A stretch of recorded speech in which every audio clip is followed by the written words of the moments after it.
al 50%, aumento en el número de días de vacaciones de 6 a 10 días laborales y subir el pago de la prima vacacional del 25 a 100%.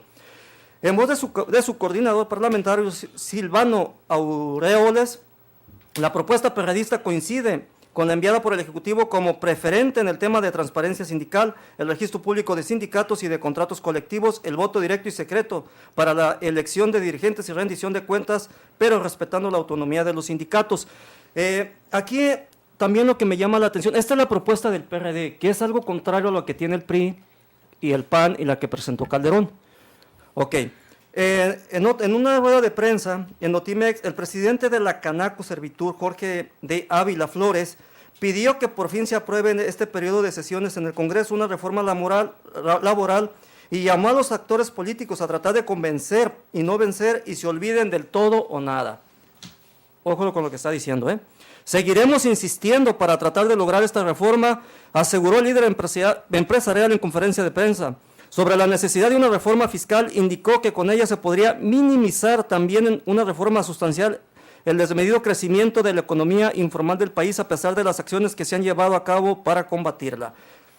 Aquí lo que nos dice es que ellos están a favor de esta reforma laboral. Ustedes como conocedores de esta problemática, porque también viene a coartar algunas garantías de los sindicatos y viene a dañar a un sector empresarial. ¿Qué nos pueden platicar ustedes sobre esta reforma?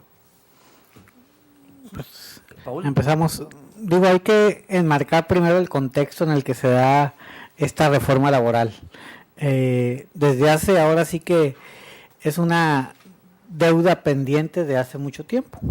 Ahora sí que todos han hablado de la reforma laboral y todos han planteado reformas. Sin embargo, cada quien ha planteado una reforma acorde a los intereses que representa. Entonces los intereses representados, a veces unos representan al sector empresarial, algunos otros al sector obrero, pero yo creo que lo que debemos que buscar siempre es que prevalezca el interés de todos, de la gran mayoría, y que son principalmente trabajadores. Entrando el periodo de sesiones, se dio ahí, mandó el presidente Calderón una iniciativa preferente para que se dictaminara en un mes. Se habla de que para el 30 de septiembre ya tiene que haber una propuesta, ya sea todo a favor o se apruebe en parte o se apruebe en contra, pero tiene que haber una respuesta del Congreso, tiene que pronunciarse sobre eso. Ese es un primer punto. En ese contexto ya hay 3 iniciativas en discusión. Está la del PRD, está la del propio PRI y está la del Partido Acción Nacional. Licenciados, la preocupación de la ciudadanía y de algunos sindicatos de burócratas, de hecho hay unas manifestaciones el día de hoy, ¿no? Se estuvieron manifestando allá, porque dice que va a afectar sus prestaciones. Algún sector empresarial, como yo lo comenté ahorita en la lectura que di, también les va a perjudicar. ¿Cómo ustedes, como ya están muy empapados con estas reformas que presentó tanto con el Felipe Calderón como el PRI, como el PAN y la del PRD, que ahorita conocieron un poco del contexto que hay, desde su punto de vista, cómo afectaría a la ciudadanía o a los sindicatos? En la subcontratación, por ejemplo, esa es una forma de afectar, que ahora sí que la empresa trate de evadir alguna responsabilidad por medio del outsourcing. Ese es un mecanismo en la reducción de las jornadas, en la flexibilización de las jornadas. Eso le pega a la clase de trabajadores porque atenta contra la estabilidad laboral, que es uno de los principios por los que se dio la Revolución Mexicana. Sí, coincido con lo que está comentando mi compañero Paul Burriel sobre precisamente esta reforma, estas reformas, que son 4. Primeramente, recordemos que fue el PRI quien fue la que presentó en la Cámara de Diputados esta reforma a la Ley Federal del Trabajo. Posterior al año siguiente, el Partido Acción Nacional. En los últimos días, Felipe Calderón y el Partido de la Revolución Democrática, ¿verdad? Y en principio, el hecho de que Felipe Calderón haya utilizado la figura preferente, que por cierto es una reforma que recientemente se aprobó a la Constitución Federal de la República y que, como atinadamente lo dice mi compañero, 30 días ya tendrá que resolverse, lo cual por la materia, por lo voluminoso y por la gran cantidad de reformas, modificaciones y adiciones que se hacen a la Ley Federal del Trabajo, me parece muy poco tiempo y que de manera incorrecta utilizó esa figura precisamente para esta materia el presidente Felipe Calderón. No debió de haber utilizado el carácter preferente. Esto es para otras cuestiones, pero no para una reforma de este calado. Y efectivamente va a afectar en buena medida las prestaciones sociales que tienen los trabajadores. En general, no solamente los que trabajan en la iniciativa privada, sino que también a los servidores públicos. Porque recordemos que si bien es cierto que la burocracia se rige por leyes específicas, que es la Ley Federal de los Trabajadores del Servicio del Estado, en el ámbito federal, y cada uno de los estados tiene su propia ley burocrática. El estado de Baja California, pues es la ley del servicio público, el servicio de los trabajadores a los poderes, a las instituciones descentralizadas y municipios, y recordemos que la Ley Federal del Trabajo es complementaria y forma criterios, y entonces seguramente, ¿verdad?, en algún momento dado se pudiera utilizar precisamente las nuevas disposiciones para regular las relaciones laborales entre los servidores públicos y el Estado, los ayuntamientos, organismos descentralizados. Hay una serie de aspectos que se requieren de un análisis profundo, exhaustivo, no a bote pronto, como verdad, porque ya se anunció que ya entra esta comisión a su estudio y análisis, y dentro de poco tiempo, bueno, se tendrá que resolver. ¿Qué aspectos son los que requieren de un análisis serio, profundo? Bueno, el outsourcing, que como comentaba el compañero, ¿no? ¿Por qué? Porque esto viene a establecer la posibilidad de una serie de abusos por parte de diversas empresas. Los contratos a prueba, hasta por 6 meses, de 3 hasta 6 meses. También contratos de capacitación, también hasta 180 días. Hay una serie de aspectos que se requieren de un análisis mucho más adecuado. Por ejemplo, otro aspecto que viene a reducir la prestación de los trabajadores es que hay un tope para los salarios caídos, con la justificación de que se alargan por cuestiones generales, se alargan los procesos, los litigios, y entonces para que los empresarios no paguen más de 12 meses. Bueno, recordemos que quien tiene la competencia en la resolución de los litigios laborales, pues es el gobierno federal a través de las juntas, es un órgano administrativo, y entonces en ello recae la responsabilidad de que los juicios sean rápidos. Estos son entre otros los aspectos que hay que analizar. 1:57 p.m. para nuestros amigos que nos escuchan en la 1120 de amplitud modulada. Estamos tocando el tema de la reforma laboral. Su programa es Tribuna de Enfoque Debate Ciudadano con su servidor Carlos Andrade Mendoza. Mario Noel Hugo, yo sé, eres una persona que por ser un litigante, un licenciado en Derecho también, pues has andado mucho el viacrucis de la calle, te ha tocado andar ahí a atender a la ciudadanía.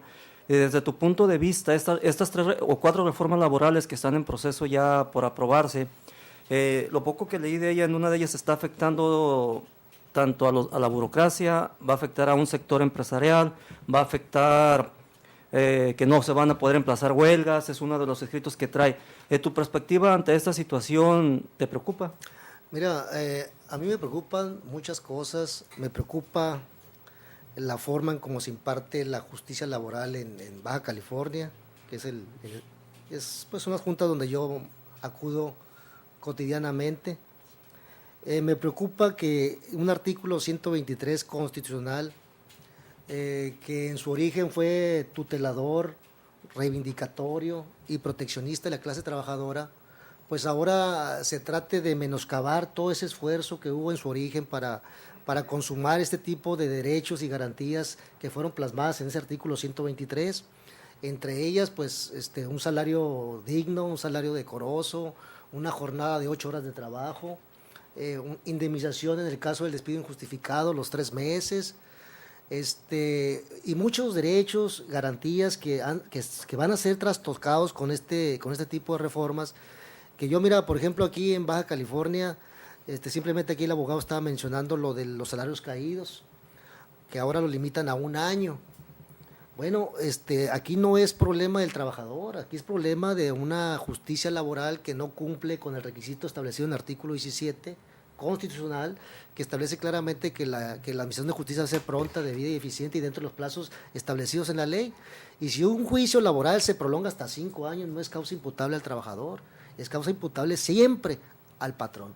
Y nos vemos en la Junta de Conciliación a casos diarios donde el trabajador le chicanean los asuntos. Ahorita actualmente con eso de que el Seguro Social puede dar de alta digitalmente a un trabajador.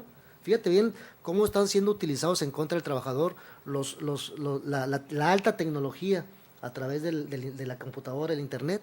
Ahora un trabajador tú lo puedes dar de alta por la computadora, por internet, y el trabajador no se da cuenta. Y eso está sucediendo, por ejemplo, en el caso cuando el trabajador gana un juicio laboral después de 3 años y para efectos de evadir el pago de la garantía de subsistencia, lo dan de alta.